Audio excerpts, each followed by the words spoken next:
Dalam nama Bapa dan Putra dan Roh Kudus, amin. Puji syukur kami aturkan kepadamu ya Bapa atas rahmat kasih-Mu yang begitu besar kepada kami. Engkau harus dalam tanda petik repot-repot datang ke dunia, menjadi manusia, tinggal di antara kami, hanya untuk menyelamatkan kami dari segala dosa, untuk keluar dari kegelapan dengan terang yang Kau berikan kepada kami. Bantu kami supaya kami hidup dalam terang, dalam kasih, dan buah-buah roh di dalam kehidupan kami. Demi Kristus Tuhan dan pengantara kami. Saudaraku yang terkasih dalam Kristus, inkarnasi Allah menjadi manusia dalam Natal, itu mau menunjukkan kepada kita suatu realitas yang luar biasa tentang betapa Allah mengasihi manusia. Sekali lagi, betapa Allah mencintai kita manusia. Dan itu menjadi benang merah, menjadi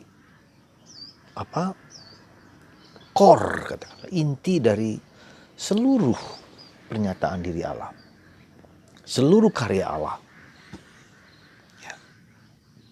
Ketika kita tidak mampu menangkap ini, maka Natal hanya sekedar menjadi suatu perayaan, peringatan yang sekedarnya, yang bisa berjalan dari tahun ke tahun. Maka saudaraku yang terkasih dalam Kristus, Natal itu bukanlah suatu pemberian barang. Mungkin juga kegembiraan, mungkin juga kedamaian, mungkin juga ketentraman. Betul. Tapi Natal itu adalah pemberian diri Allah. Seluruh dirinya. Karena itulah Yesus menjadi sakramen Allah. Tanda yang kelihatan dari cinta kasih Allah.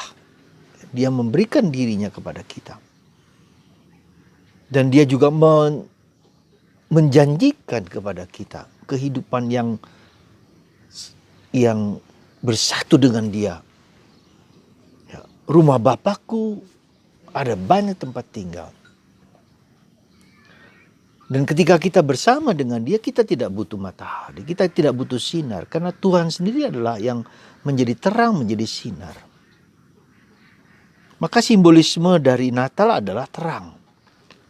Ya, terang itu telah datang ke dalam dunia. Dan terang itulah yang Allah sendiri. Dan gelap tidak bisa menerima dan tidak mau menerimanya, menolak. Gelap itu orang hidup dalam kegelapan, dalam keberdosaan, dalam kehancuran, dalam ketidakbahagiaan, ketidakdamaian. Maka saudaraku yang terkasih dalam Kristus, mari saya mau mengatakan ini supaya kita jangan jatuh kepada sekedar celebration gitu loh. Sekedar suatu perayaan, sekedar suatu yang kita ingat dari tahun ke tahun. Tetapi kita mau menyadari sungguh-sungguh supaya dari tahun ke depan kita menyadari bahwa misi yang Ia berikan itu adalah cinta, kasih Allah. Yang Tuhan berikan adalah Dia memberikan dirinya dan Dia mencintai kita. Dan apakah kita mengalami cintanya yang besar itu di dalam Natal ini? Supaya kita berjuang bergulat. Dan bukan berarti kita mengalami bahwa kita tidak tidak mengalaminya. Ya. Tapi mungkin kita mengalaminya tetapi kita tidak menyadarinya. Jadi ini Natal itu juga adalah yang disebut dengan higher consciousness, ya, kesadaran yang lebih tinggi, ya, lebih tinggi. Jadi kita diajak untuk menyadari kembali kesadaran. Jadi kita masuk dalam bukannya kenapa orang gagal? Kenapa kita gagal? Seringkali karena kita tidak sadar gitu loh. Kesadaran kita lemah, rendah. Maka dengan Natal itu kita diajak untuk ke tingkat yang lebih tinggi. memiliki kesadaran yang lebih tinggi, consciousness, higher consciousness. Tentang apa? Tentang kebenaran. Tentang apa? Tentang keselamatan.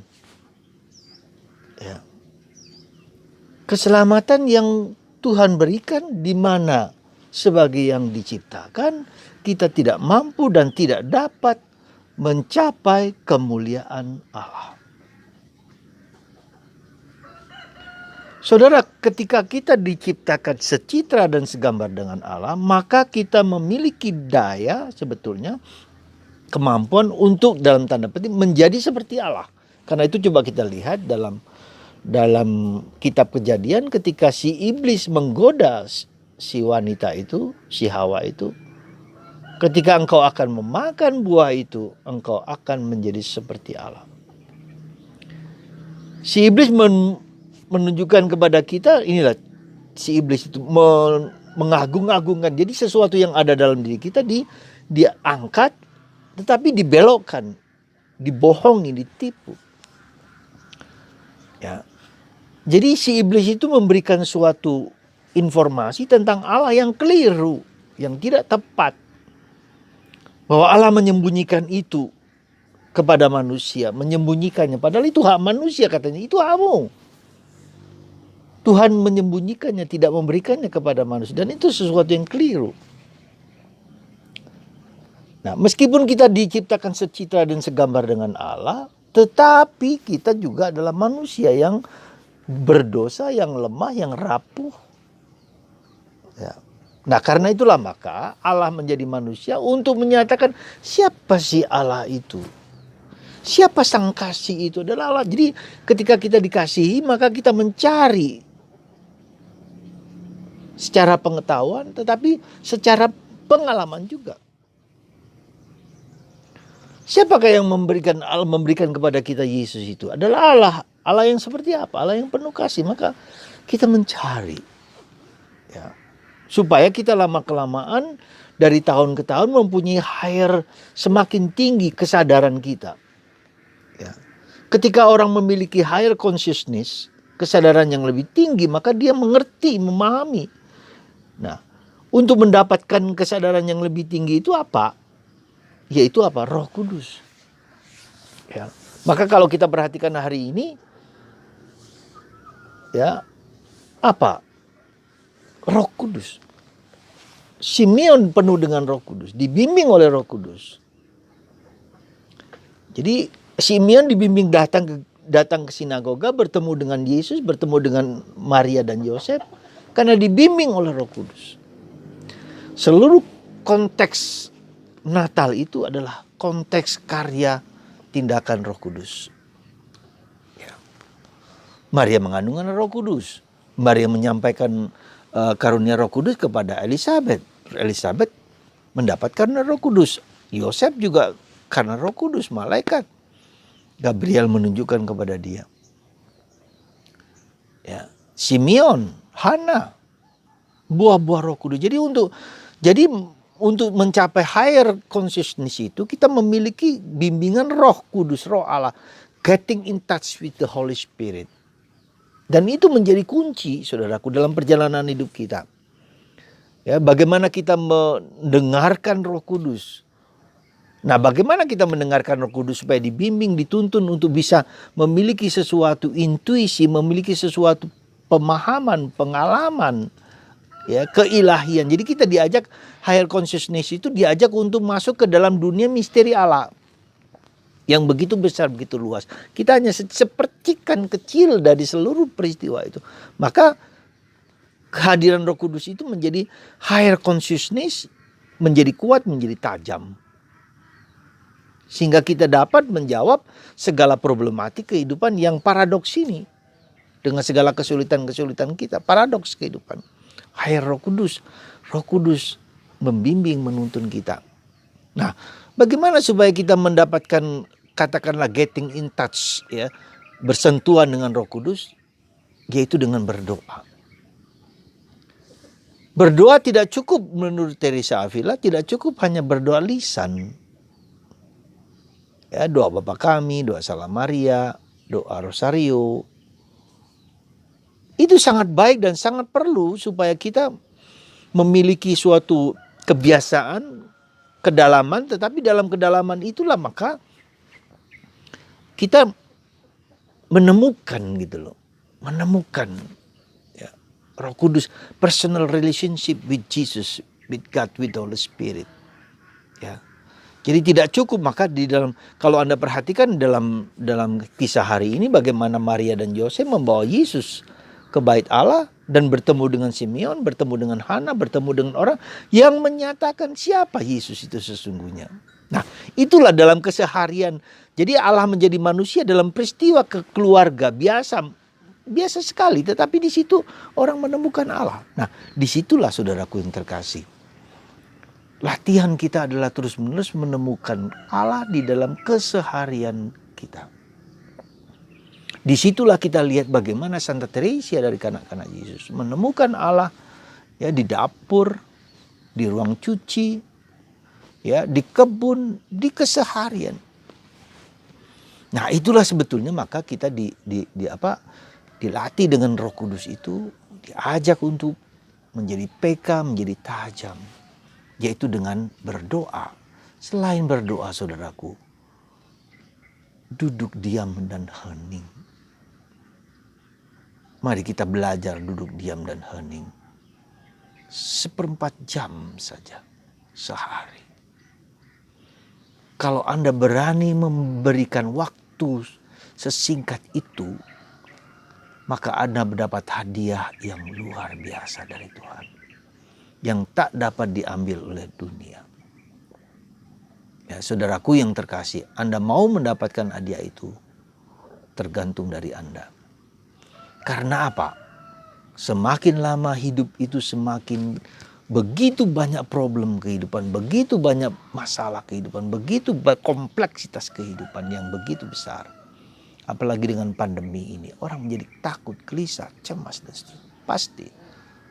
Tetapi dengan menemukan Roh Kudus, menemukan jati diri kita yang sejati itu. Ya. Maka saudaraku yang terkasih, kita diberikan kemampuan dan daya-daya oleh Tuhan yang penuh kasih. Sekali lagi, ketika Tuhan penuh kasih, kita mencari Dia, Sang Kekasih sejati itu.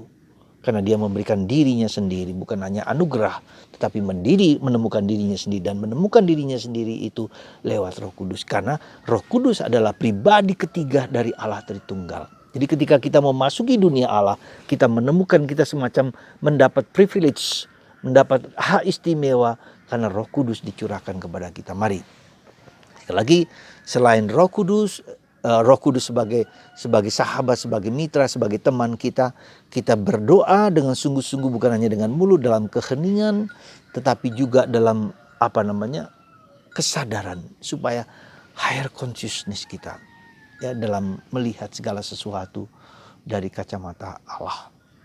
Semoga Anda dan saya dan kita semua berani meluangkan waktu untuk diam, untuk sujud di depan Tuhan.